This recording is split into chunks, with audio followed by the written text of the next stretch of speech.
దేవుని ప్రియమైన బిడ్డలారా, ప్రభువైన యేసుక్రీస్తు వారి నామంలో మీ అందరికీ నా హృదయపూర్వకమైన వందనాలు చెల్లిస్తున్నాను. ఈ సమయాన్ని దయచేసిన దేవాది దేవునికి కూడా ఎన్నో లెక్కలేనని నా స్తుతులు చెల్లిస్తున్నాను.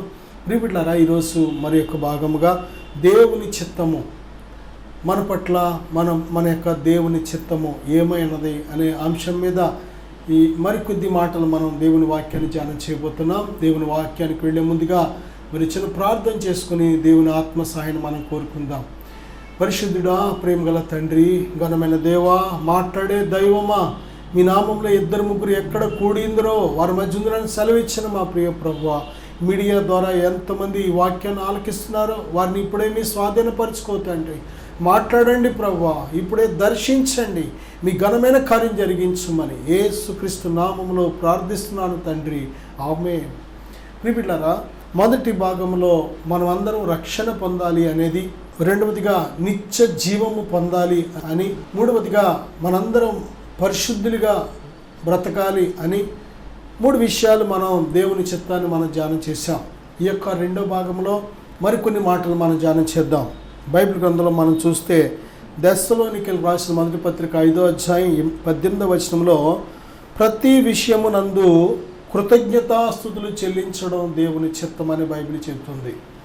ప్రియ బిడ్డలారా, కృతజ్ఞతాస్తుతులు ప్రతి విషయంలో దేవునికి కృతజ్ఞతాస్తుతులు చెల్లించడం అనేది దేవుని చిత్తం.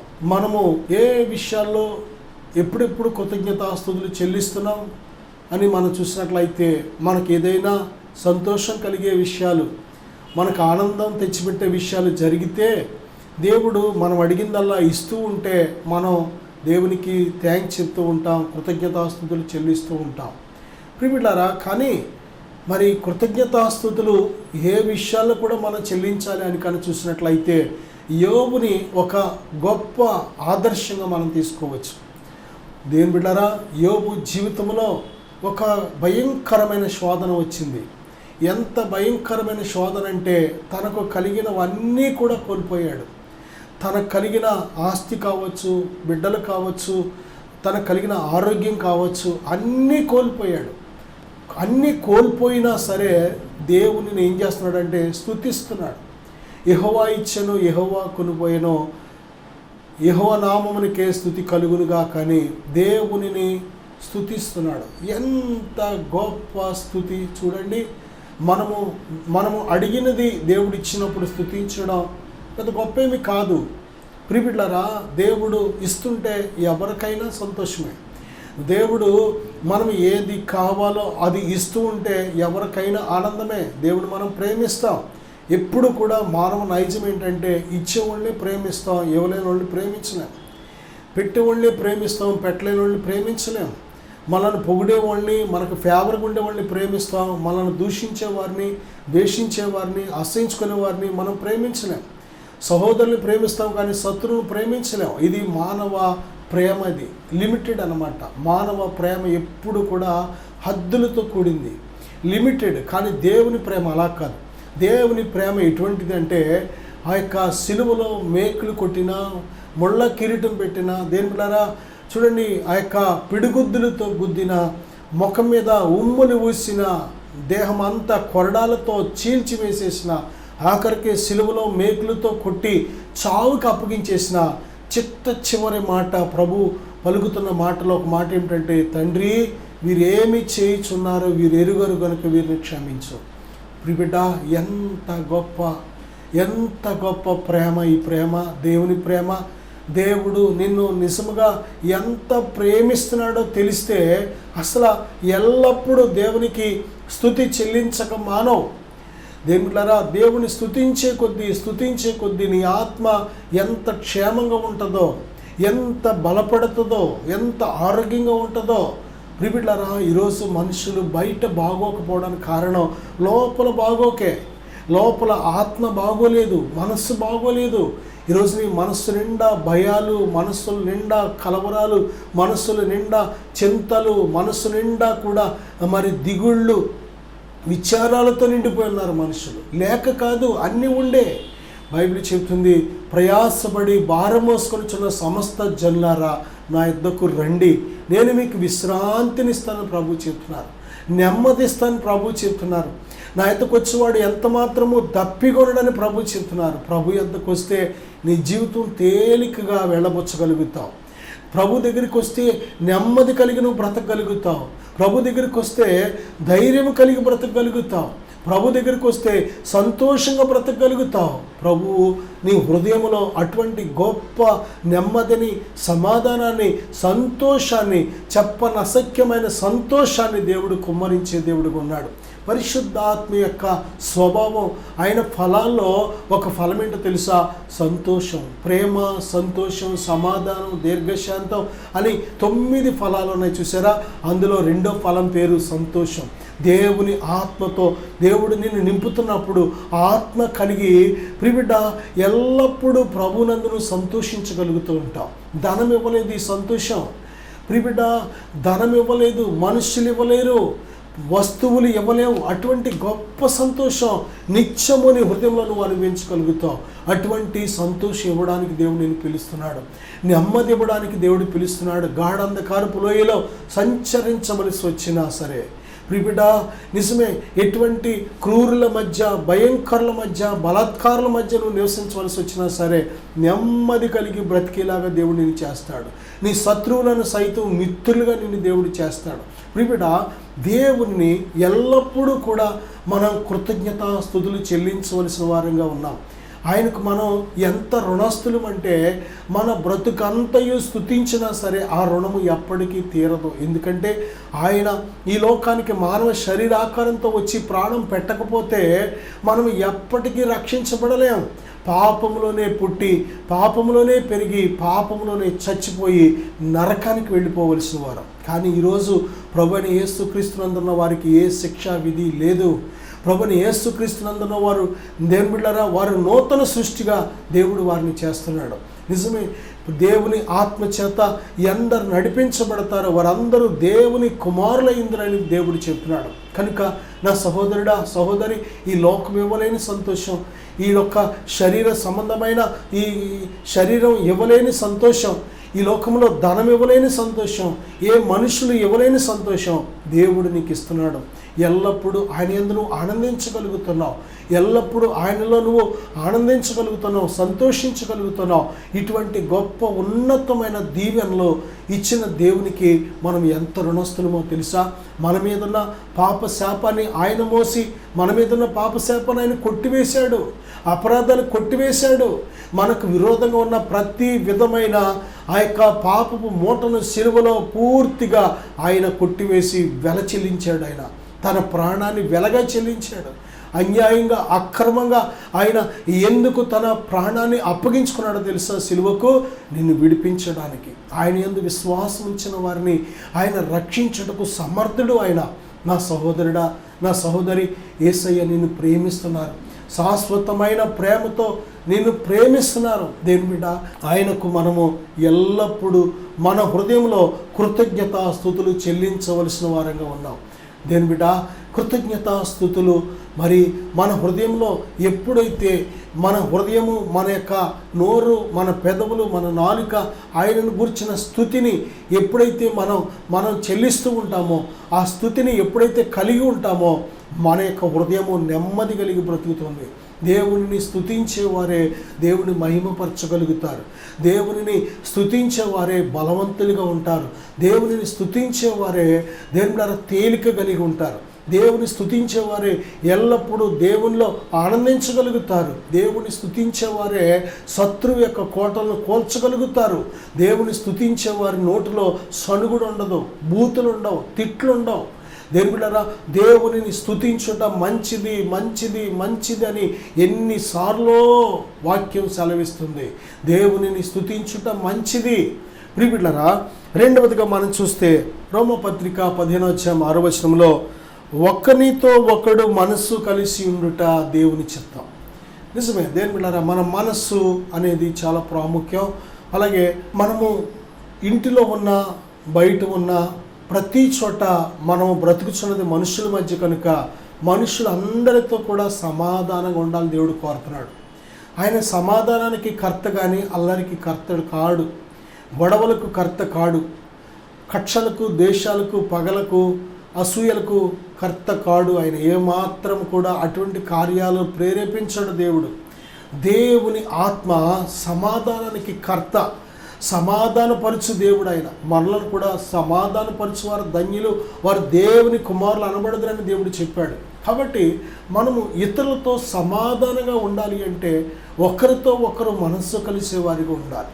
ప్రియబిడ్డలారా, ఒకరితో ఒకరు మనము మనస్సు కలిసి ఉండడం అంటే మన యొక్క చుట్టూ ఉన్న మనుషులు ప్రియబిడ్డలారా ఏడ్చు వారితో ఏడవాలి, నవ్వు వారితో నవ్వాలి. నవ్వడం అంటే అల్లరితో కూడిన ఆటపాటలు కాదు. దేని బిడ్డలారా, ఏడ్చే చోట నవ్వకూడదు, నవ్వే చోట ఏడవకూడదు. ఎవరు ఏ కష్ట సుఖంలో ఉన్నారో వారితో మనము కూడా, మనల్ని దేవుడు ఏ స్థితిలో ఉంచాడో ఆ స్థితిలో నువ్వు ఎవరి కష్ట సుఖాలు ఏ విధంగా పాలు పంపులు పొందగలవో ఆ విధంగా మనము కూడా వారి కష్ట సుఖాల్లో పాలు పంపులు పొందుతున్నప్పుడు మనం వారి మనస్సుతో కలిసిన వారం అవుతాం. ప్రియబిడ్డలారా, మనము దేవుని చిత్తానుసారమైన జీవితాన్ని జీవిస్తున్నప్పుడు ప్రతి ఒక్కరితో కూడా దేని బిడ్డలారా ఆయన చిత్తానుసారమైన మనుషులతో మనము సమాధానకరంగా ఉండగలుగుతాం. గలతీ పత్రిక 1వ అధ్యాయం 4వ వచనంలో ప్రస్తుత దుష్టకాలములో నుండి మనము విమోచించబడాలనేది దేవుని చిత్తం. ప్రియబిడ్డలారా, ఈ కాలము ఎటువంటి కాలం అంటే ఇది భయంకరమైన కాలం. ఇది దుష్టకాలం. దుష్టులు పెరిగిపోతున్న కాలం ఇది. దుష్ట కార్యాలు పెరిగిపోతున్న కాలం ఇది. కడవరి కాలం ఇది. ప్రభు రాకడ అతి సమీపంగా ఉన్న కాలం ఇది. కాబట్టి బుద్ధిమంతుడు మౌనంగా ఉంటాడు. బుద్ధిమంతుడు తను తాను భద్రపరుచుకుంటాడు.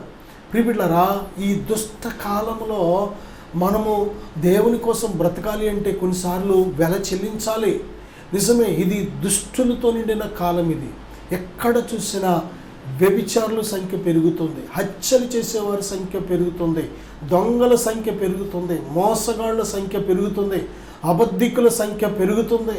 దేని బిడ్డలారా, ఎక్కడ చూసినా అపవిత్రమైన కార్యాలు చేసేవాళ్ళు చూసేవాళ్ళు సంఖ్య పెరిగిపోతుంది. చిన్న పెద్ద ఆడ మగనే తేడా లేదు. ఇది దుష్టకాలం. ఎందుకంటే దుష్ట కార్యాలతో నిండిన జనులు ఎక్కువైపోతున్నారు.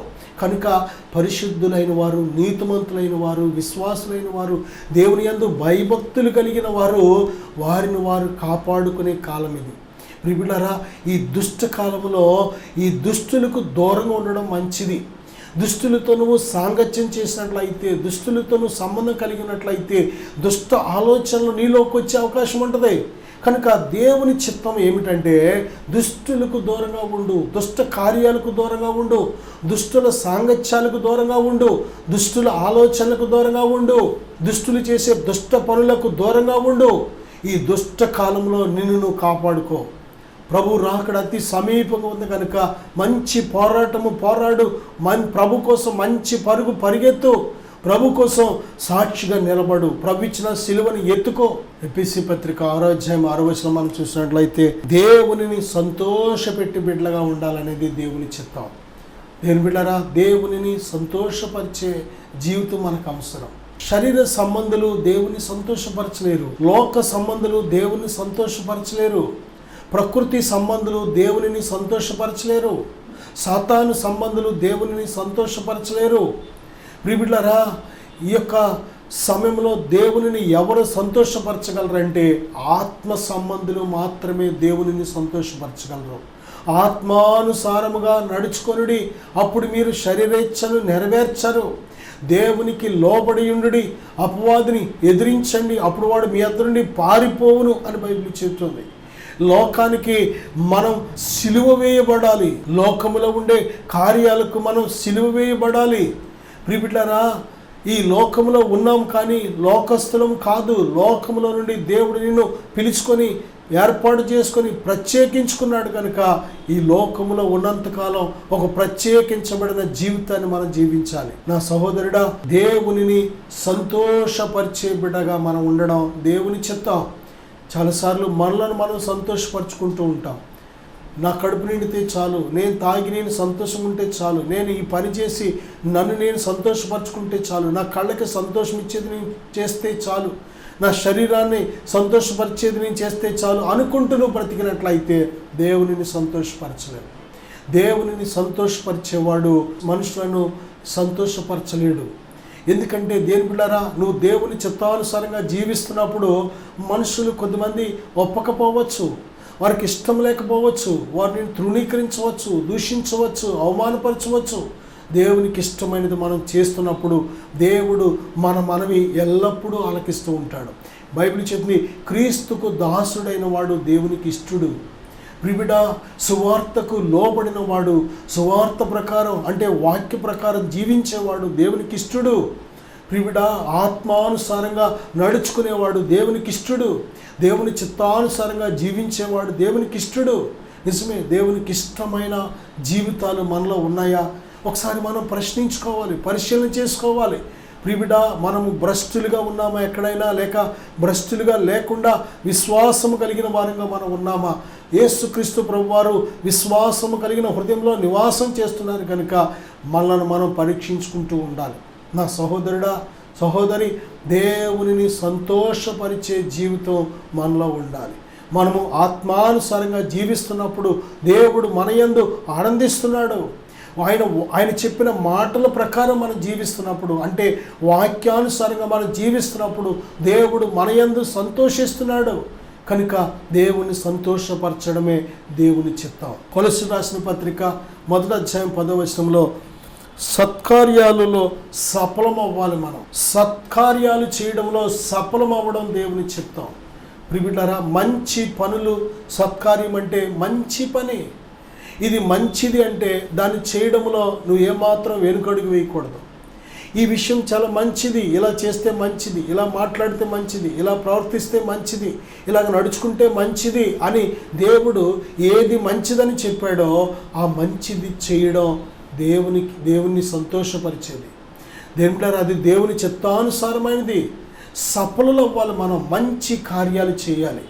ఇతరులకు దేవుడారా ఆశీర్వాదకరమైన, రక్షణకరమైన దేవుడారా అటువంటి కార్యాలు మనం చేయడంలో సఫలీకృతం అవ్వాలి, ఫెయిల్ అవ్వకూడదు.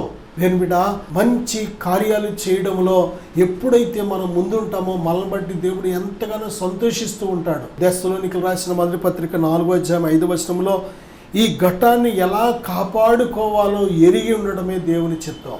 ఈ ఘటము అంటే మన దేహం. ప్రియులారా, నిజమే, ఇది మట్టి ఘటం. ఇది శరీరంతో చేసిన ప్రతి కార్యాన్ని గురించి దేవునికి ఒక దినాన మనం లెక్క చెప్పాలి. ఈ శరీరము దేవుడు తన జ్ఞానము చేత, తన శక్తి చేత, తన ప్రభావము చేత దేవుడు నేల మట్టిని తీసి నరునిగా నిర్మించి అందులో మరి ప్రాణం పోసి జీవాత్మను పంపించి ఈ విలువైన జీవితాన్ని దేవుడు మనకు ప్రసాదించాడు. కనుక ఈ దేహము పరిశుద్ధంగా ఎల్లప్పుడూ కూడా ఎలాగ కాపాడుకోవాలి అనేది నీకు తెలిసి ఉండాలి. ప్రియులారా, నీ దేహాన్ని ఎలాగ పరిశుద్ధంగా కాపాడుకోవాలో నీకు తెలియకపోతే నీ దేహంతో సాతానుగాడు ఆడికి ఇష్టానుసారంగా ఆడి పనులకు వాడు వాడుకుంటూ ఉంటాడు. నిజమే, ఏదైనా ఒక పనిముట్టు మనం ఎవరి దగ్గరైనా తెచ్చి అది వాడవలసిన పనికి వాడకుండా వేరే వేరే పనులకు వాడితే ఆ యజమాని అడుగుతాడు, ఏంటి నా పనిముట్టు ఏ పని కోసం నీకు ఇచ్చాను, నువ్వు ఈ పని ఎలాంటి పని ఎందుకు చేసావని అడుగుతాడు.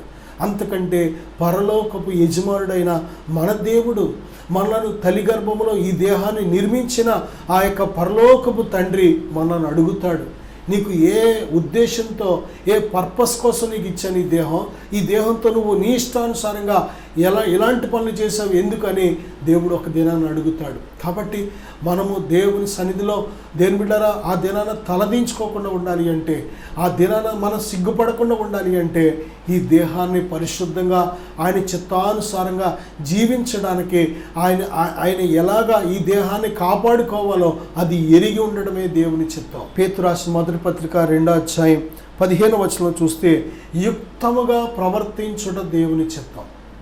యుక్తముగా ప్రవర్తించడం, చక్కగా యుక్తమైన ప్రత్యుత్తరం. యుక్తముగా అంటే మంచి చూపులు, మంచి నడక, మంచి ప్రవర్తన, దేవుళ్ళరా మంచి విధానం మనలో కనబడాలి. నా సహోదరుడా, సహోదరి, నిజమే, యుక్తముగా ఎలాగో ప్రవర్తించాలో అది మనం తెలుసుకోవాలి. మన ప్రవర్తన యుక్తముగా అంటే బాగుండాలి.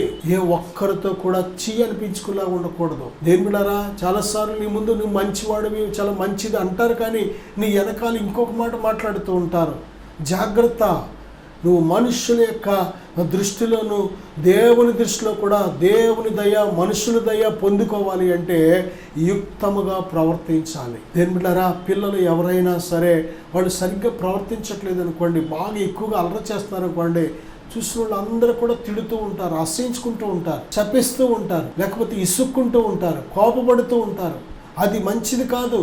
పిల్లలు ఏ విధంగా మనుషుల దయందు దేవుని దయందు వర్ధిల్లాలని మనం కోరతామో, దేవుని పిల్లలమైన మనం కూడా దేవుని దయలో మనుషుల దయలో వర్ధిల్లాలి అంటే మనం యుక్తముగా ప్రవర్తించాలి. నా సహోదరుడా, సహోదరి, ఎలాగుంది నీ ప్రవర్తన? మన ప్రవర్తనను ఎలాగ సరిచేసుకోగలమంటే దేవుని వాక్యాన్ని మన హృదయంలో ఉంచుకున్న ద్వారా. దేని బిడ్డారా, భక్తుడైన దావీదు అంటాడు కదా, నేను నీ ఎదుట పాపము చేయకుండానట్లు నా హృదయంలో నీ వాక్యం ఉంచుకొని ఉన్నాను అంటున్నాడు. నిజమే, దేవుని వాక్యాన్ని ధ్యానించి నీ హృదయంలో ఎంతవరకు భద్రపరుచుకోగలుగుతావో ఆ వాక్యము ద్వారా నీ ప్రవర్తనను సరిచూసుకుంటున్నప్పుడు చక్కపరుచుకోగలుగుతావు, చక్కగా నడిపించుకోగలుగుతావు. దేవుని యుక్తమైన మార్గంలో నీ ప్రవర్తనను చక్కగా నడిపించుకోగలుగుతావు. ఈరోజు వాక్యము లేకే, దేని బిడ్డారా, వాక్యము లేకే మన కుటుంబాల్లో మన కళ్ళ ద్వారా మన చెవుల ద్వారా విషయాన్ని నింపుకుంటున్నాం. విషయం అంటే తప్పుడు సమాచారం. ఈరోజు ఫోన్ల ద్వారా టీవీల ద్వారా ఏ సమాచారం వస్తుంది చూడండి, విషపు సమాచారం, మన బిడ్డలను పాడు చేసే సమాచారం, వారి ప్రవర్తనను తారుమారు చేసే సమాచారం. ఎందుకు మూర్ఖులైపోతున్నారు పిల్లలు? ఎందుకు తల్లిదండ్రుల మాట వినట్లేదు? ఎందుకు మరి భార్య మాట భర్త కానీ, భర్త మాట భార్య కానీ, లేకపోతే అసలు ఒకరికొకరు సమాధానం లేకుండా ఎందుకు అలా తయారవుతున్నారంటే, దేని బిడ్డలారా, కేవలం విషపు సమాచారం హృదయంలోకి వెళ్ళిపోతుంది. మనుషులు నిద్రిస్తున్నప్పుడు శత్రువు వచ్చి ఏం చేస్తాడంటే గురుగులు విత్తుతాడంట. నువ్వు ఎప్పుడైతే ఆత్మీయంగా మెలకుగా ఉండవో, నువ్వు ఎప్పుడైతే ప్రార్థనా పూర్వకంగా నీ జీవితాన్ని నడిపించుకోవో, శత్రువైన సాతాను నీ హృదయంలో రకరకాల ఆలోచన పుట్టిస్తూ ఉంటాడు. నువ్వు చూసేది, నువ్వు వినేది చాలా జాగ్రత్త. నీ యొక్క చూపు ద్వారా, నీ యొక్క కళ్ళ ద్వారా, నీ చెవుల ద్వారా నీ హృదయంలోకి ఏ సమాచారం వెళుతుందో దాన్ని నువ్వు జాగ్రత్త చూసుకోకపోతే హృదయాన్ని మార్చేస్తుందా సమాచారం. మొండివారిగా, మూర్ఖులుగా, అసహ్యులుగా, దేవునికి ఏమాత్రం ఇష్టం లేని వారిగా, దేవుని చిత్తానికి విరోధమైన కార్యాల చేత నింపేస్తుంది జాగ్రత్త ఆ సమాచారం. నా సహోదరుడా, యొక్క సమయంలో దేవునికి ఇష్టలుగా మనం బ్రతకాలి, మన ప్రవర్తన యుక్తంగా ఉండాలి. ఆ విధంగా ఉన్నప్పుడు మనము దేవుని చేత మెచ్చుకోబడతాం. దేవుడు మన ప్రవర్తనకు తగిన గొప్ప ప్రతిఫలాలు దేవుడిచ్చే దేవుడుగా ఉన్నాడు. నేను మీకోసం చిన్న ప్రార్థన చేస్తాను. దయచేసి విశ్వాసంతో ఈ ప్రార్థన ఏకీవించండి. పరిశుద్ధుడా, ఘనమైన తండ్రి, ఇప్పుడే నాయన ఈ ప్రార్థన ఏకీవిస్తున్న ప్రతి బిడ్డను దర్శించండి ప్రభువా. అయ్యా, మీ చిత్తానుసారంగా నీ బిడ్డలు జీవించుటకు సహాయం దయచేయండి. మీ చిత్తానికి విరోధంగా ఏమైతే నీ బిడ్డల జీవితాల్లో ఉన్నాయో ఇప్పుడే వాటిని బయటికి పారద్రోలండి ప్రభువా. మీ చిత్తానికి విరోధమైన ప్రతి కార్యాలు యేసు నామములో విడిచిపోవునిగా ఆజ్ఞాపిస్తున్నాను తండ్రి. మీ నామములో నీ బిడ్డల హృదయాల్లోకి అయ్యా మీ పరిశుద్ధత కలుగునిగాకని ప్రార్థిస్తున్నా. నెమ్మది కలుగునిగాక అయ్యా, మీ వాక్యము నీ బిడ్డల హృదయాల్లో నిలుచునుగాకని ప్రార్థిస్తున్నా. ప్రభా, బలపరచండి నాయన. మీకు ఇష్టమైన పాత్రలుగా, మీరు మెచ్చుకునే పాత్రలుగా మీ సంపూర్ణమైన చిత్తం వారి జీవితాల్లో నెరవేర్చబడుటకు సహాయం దయచేయమని, దీవించుమని యేసుక్రీస్తు నామములో అడుగుచున్నాను తండ్రి. ఆమేన్. God bless you.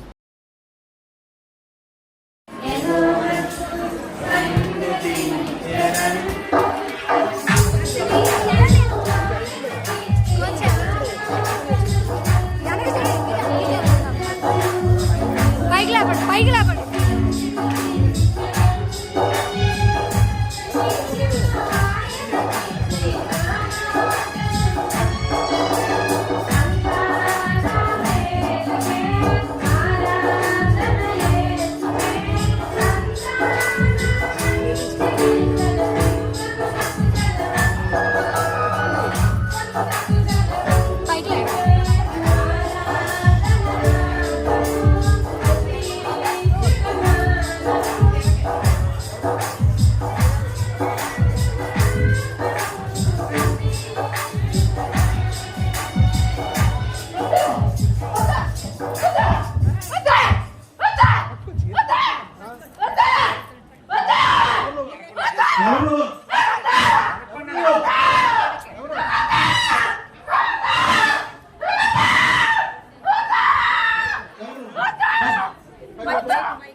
ఎవరు నువ్వు? పో బయటికి. పో యేసు. పో బయటికి. యేసు నామములో ఆజ్ఞాపిస్తున్నాను.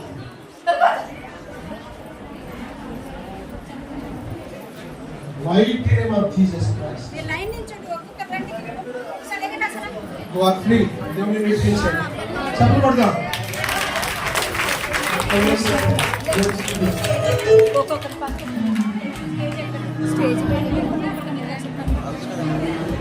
దేవుడు పెట్ట మీ అందరికీ వందనాలండి.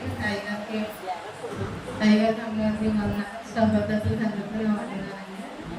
3 వారాల క్రితం శుక్రవారం నాడు నేను అయితే సంస్థను బట్టి చాలా ఆదాలతో ఎన్నో హాస్పిటల్ తిరిగాను, ఎన్నో ఇది చేసాం, కానీ నాలో ఉన్న ఆరోగ్యం అయితే మరి ఇది అవ్వలేదు.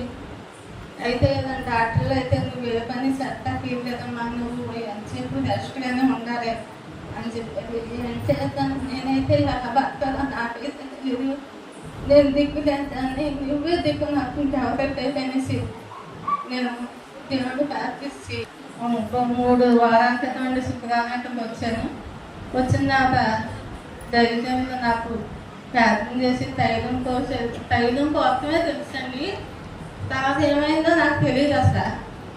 పోసిన తర్వాత నాకైతే దేవుడు చదువు ఇప్పుడు మట్టుగా నాకు చాలా బాగుందండి, ఆరోగ్యం చాలా బాగుంది.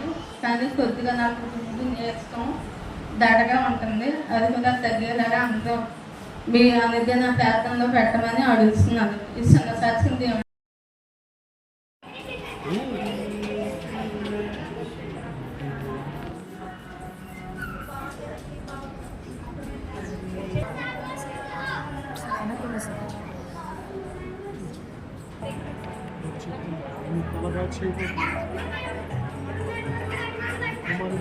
త్వరగా వాడుకోబోతుంది. మించిన ప్రయాణం ఇవాళకి తోడుగా ఉన్నారు కనుక ఈ పూర్తిగా రూపించడానికి 5 వర్గాలుగా గడిచారు. మార్గాన్ని సరళం చేయబోతున్నారని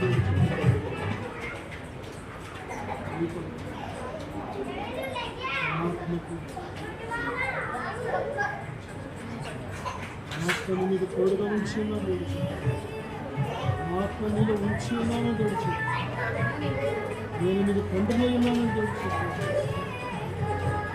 దేవునామానికి వందనాలు, సేవకులకు నా వందనాలు. నా పేరు వినయ్ కుమార్, మాది పెద్దతాడేపల్లి గ్రామము. నేను కూడా దేవుడు నమ్ముకొని దేవుడి మందిరానికి అయితే వెళ్ళేవాడిని, కానీ నా ఆత్మీయ జీవితం అంత ఫలవంతంగా లేదు. అనేకమైన బంధకాలతో నా ఆత్మీయ జీవితము ఉంటూ ఉండేది. అలాగే ఒకరోజు సేవకులు ఎనైటింగ్ వాటర్ ద్వారా ప్రార్థన చేస్తున్నారని నేను విన్నాను. ఆ ప్రార్థన చేయించుకున్న వారి జీవితంలో ఎన్నో గొప్ప కార్యాలు దేవుడు చేశారు. చాలామంది విడుదల లేని వారు విడుదల పొందుకున్నారు, స్వస్థత లేని వారు స్వస్థత పొందుకున్నారు. ఎప్పుడైతే ఆ సాక్ష్యాన్ని నేను విన్నానో నా జీవితంలో కూడా దేవునిలో బలంగా సాగాలని, దేవునిలో నడవడానికి, నేను కూడా దేవునిలో స్థిరముగా ఉండాలని చెప్పి ఒకరోజు సేవకుల యొద్దకు వెళ్ళి ప్రార్థన చేయించుకున్నాను. ఎప్పుడైతే సేవకుల ద్వారా ప్రార్థన చేస్తున్నప్పుడే దేవుడు నన్ను బలంగా తాకారు.